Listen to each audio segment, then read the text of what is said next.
Hello, lovely tribe people. How's it going? I put a video up yesterday in my daughter's car, actually, while I was waiting for her to come out of college. And it was on the mark of the beast. There's been a lot flying around at the moment that the new COVID vaccine is the mark of the beast. And thank you so much for the comments, for the messages that I got. I really do appreciate the feedback, and there's some really insightful stuff there. But another thing I picked up was there's still some anxiety. So let's just dig a little bit deeper into the specific scriptures in Revelation and really put this to rest. Because if you are Christ's, no one is going to take you out of his hand. No one is going to whisk you away. And there could be a bit of an aha moment for some of you on this one as well. It's quite good fun, even though it's a really, really serious matter. Now, the thing with the book of Revelation, it's probably the most misunderstood and abused book in the Bible, okay? It has to be read as apocalyptic literature. You have to realize you're looking at symbolism. You're looking at signs that are pointing to a reality. And it was written to people who were suffering. They were going through tough stuff. It's particularly some of the churches, if you read the letters at the beginning of the book that Jesus sends to the individual churches, it's tough for some of them. And then the book starts to unpack that actually it's going to get tougher. And I think that applied very much to them in their time, just under 2,000 years ago, as much as it does to us today. But if we go straight to Revelation chapter 13, verse 8. Now, my computer packed up yesterday. So those of you thinking of the seminar on Monday, I'm probably going to send an email out and say we're going to have to postpone it. I'll be rebuilding all the system over the weekend, up as soon as possible. So I can't pull the scriptures up or anything like that today, but you've got a Bible, you can just tap it into your phone. Revelation chapter 13, verse 8. All those who were worshipping the beast, and you've got the dragon, you've got the beast, and then there's the second beast. So you have an unholy trinity. All those who were worshipping the beast, their names are not in the Lamb's book of life. Your name is, if you're following Jesus, your name is in the Lamb's book of life. Now, if your name is not in the Lamb's book of life, then do something about it. Come to engage with reality. Realize there is a creator. Realize there has to be someone behind this, and then investigate that and realize that the only one who makes any sense whatsoever is Jesus. So you have the one true God, the Trinity, Father, Son, and Holy Spirit. And through Jesus' work on the cross, it is now possible for absolutely anyone to have their sins forgiven and to enter into the kingdom of heaven. But of course, many reject him. Many say no. And that's what's going on here in chapter 13 of Revelation. And right after this thing about how they are worshipping the beast, we get the call for endurance. I think that's around verse 10. Because some of the saints are going to suffer and some of them are going to die because of this unholy trinity. Now, if we go down to verse 15, what we see there is a refusal to worship the beast or well, you got the dragon, you got the beast, and then you got the second beast, and you can follow the story, see how that happens. But you refuse to worship any of this little crew, and you are put to death. But those who worship, those who do bow the knee to the devil, that's basically what we're saying, those who worship the devil are given a mark, and then they can trade. And if you read on, actually, they also then come under God's judgment and God's wrath. Why? Because they have rejected Jesus.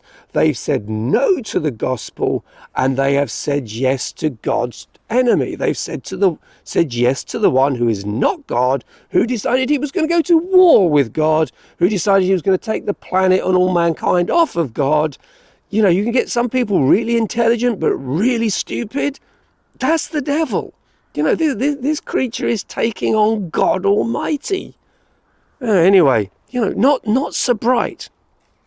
Now, Let's have an aha moment. Let's see if this will bring a bit more peace. Because you get this really cryptic saying where it goes about, and the number is 666. And you get people tattooing it on their head and all this silly nonsense. Now, what not a lot of people know is that some of the early manuscripts, so, you know, we have thousands and thousands and thousands and thousands and thousands of ancient New Testament manuscripts. Some of them are partial, some of them are nearly complete. And that's how we know that the Bible is accurate, that what we've got today is what they had back then.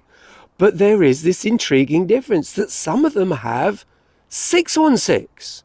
So the mark of the beast is 616. Now, you don't tend to see that on heavy rock album covers or in horror movies, because most of the manuscripts said 666 and most Bibles have 666. But it could be 616. What is going on? Well, here's food for thought, and this is what quite a lot of scholars will teach you. And I double checked it this morning, just checked out what Ben Witherington said to make sure I got my facts right. And if you were to take a Roman coin of the time, just like if you took an English coin now and coins from around the world, very often there's an inscription around the outside. Well, written around the outside of the coins was this in Latin. I'm going to give it to you in English, but Neron Caesar, son of the divine Augustus. And one thing the Jewish people loved to do back then was to connect numbers with letters. So very often letters also had a numerical number. And most Christians know, for example, 7 is the number of perfection.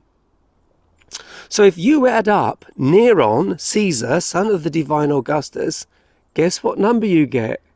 You got it, 666. So you're going to have to be very careful what they wrote in these letters. They're shifting them around. If you were to speak out against Caesar, if you were going to say Jesus is Lord and Caesar definitely isn't God, you could get yourself killed. So a lot of what was written in these letters was cryptic. But the readers are going, oh, I like that. That's good. Yeah, 666.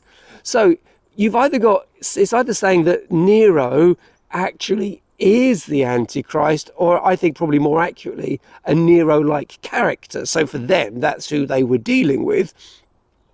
But, you know, there's been plenty in that line ever since, and there's still some on the planet today.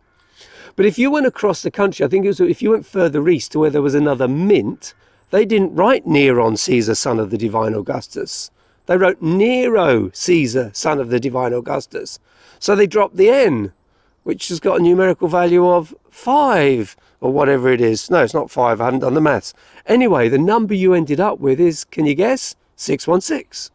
So it looks like the number comes from the inscription that was around the outside of the coin. So all the local people reading this, all the Christians are going, oh, so now as they carry on reading through this letter that they've been sent, this revelation of Jesus, they're putting the characters in place. They know what's going on. They're relating this to their own time and their own experience. And of course, we can too. It's as perfectly valid for us, though that I think a lot of it was speaking in Revelation is speaking of specific history. It can also point very clearly to things that we experience today and will in the future. Now, if you go forward in the book of Revelation to chapter 19 and verse 20, you realize it does not end well for the beast, or the second beast, or the dragon. You know, they all end up in the lake of fire, and everyone who took the mark of the beast is slain by the sword that comes out of the mouth of the Lamb. And it's all very brutal, and what it tells us is, whilst it's tough for some people right now, Jesus has got it under control. He's not going to lose. He's not going to lose you. You're not going to get separated from him. You are safe. You are not going to accidentally get the mark of the beast and then find God kicking you out of his kingdom. It doesn't work like that. That's not how this works. Now, having said that, I would really encourage you to do your homework. I think it was Lee said in the comments, could I say some more about the vaccines of that? And I don't really want to, because it's not my area. I'm not an authority on that. You know, I'm a life coach and a Bible teacher. You know, that's my thing, and I can do a good job there. But you can do your own homework. There's some really smart people publishing. There are professors out there. Look at the people who did the Great Barrington Declaration, for example, and you can get a real different perspective than the narrative that the mainstream media is feeding us. And I would say this, the mainstream media is not news, it's narrative. So, you know, you have to come to terms with that. We're not in the 1960s, it has changed. And we can go out there, we can do our homework. And some people, they don't like the idea of the vaccine. They think it might have stuff in it. And the technology is getting crazy. You know, they're getting to the point where they will be able to put nanobots into you. I mean, tiny, tiny, tiny little machines. And maybe they would be able to control them. So they will be able to affect you. Maybe that's true. Maybe that will happen one day. But that's still not the mark of the beast. That's just a really creepy kind of vaccine. And we are seeing things right now that I am very skeptical about. You know, maybe we should be locked down right now to stop the spread of this disease. But we need to be unlocked when it stops spreading. And I suggest you go on to the Office of National Statistics, or the equivalent in your country. Have a look at how many people have died. Go onto the NHS website, see how many people died this month. Get your own picture, get your own idea of what's going on. And I'm saying this, and I'm moving outside my area. I don't really like talking about some of this stuff because I don't have the authority to speak on it clearly. But there is another narrative, and we need to become aware of it. And if you want a really interesting one, you can't find his video now because it got taken down. But Klaus Schwab of the World Economic Forum, he and many other global leaders have said this, that COVID is a great opportunity. And they have their reset. They have their fourth industrial revolution. They have their 2030 plan. And they had a video up on the World Economic Forum site with this man smiling. And it said, you will own no property, but you will be happy. You will own nothing, but you will rent things and they'll be delivered to you by drone. And they were painting this utopian future that you were going to be really happy in. Again, I find that really creepy. I'm not happy with that. I will protest about that. Once the vaccine works, once all this slows down, we need our movement back. We need our freedom back. I'm not giving up my car. I'm not giving up the fact that I've got a house or anything like that. And I don't suggest you do either. But I've said all of that to say this, they are not the mark of the beast. The only way you could take a vaccine that could in some weird way be the mark of the beast is this. And I think this is probably more likely in the Western climate. Ah, Mr. Neil, yes, you've come for your vaccine. Now, you do understand, without this vaccine, you will not be able to go to work. You will not be able to go into any shops. You won't be allowed into restaurants. You won't be allowed to, and there'll be all this stuff I won't do. They'll attach all sorts of restrictions to it. But it says here in your notes that you're a Christian. Yes, well, obviously that means that you take the Bible seriously. Oh, you believe the Bible, do you, Mr. Neil? Right, so of course the Bible is hate speech. That means that you're a hater. Yes, we're not prepared to give the vaccine to people like you, Mr. Neil. So if you wish to have the vaccine and to have your freedom, then I suggest you renounce your God right now. And if you're prepared to renounce your God and sign here, we'll be happy to give you the vaccine. And that, my brothers and sisters, is when we say no thanks. Because now you're being asked to worship another. Now you're being asked to renounce the one who saved you. That's when we say no.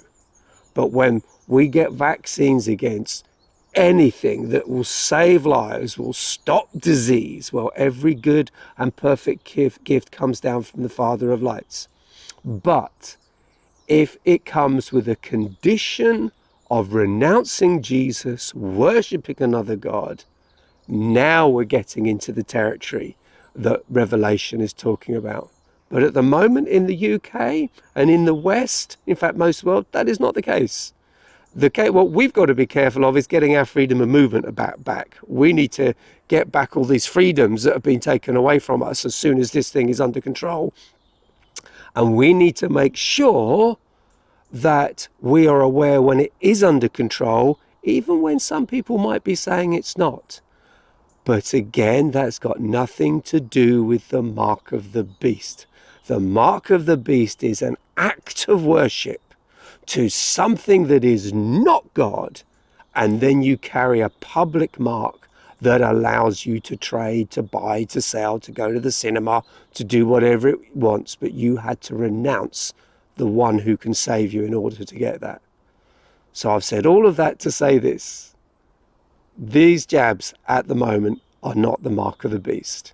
If you want to take one, do your homework. If you're happy they're safe, you go take one. I'm sure that most of them will do a lot of good and a lot of people will be helped. And you do what you feel the Lord is telling you to do, but you won't be taking the mark of the beast. Have a fantastic day, my friends, and I'll talk to you soon. Bye for now.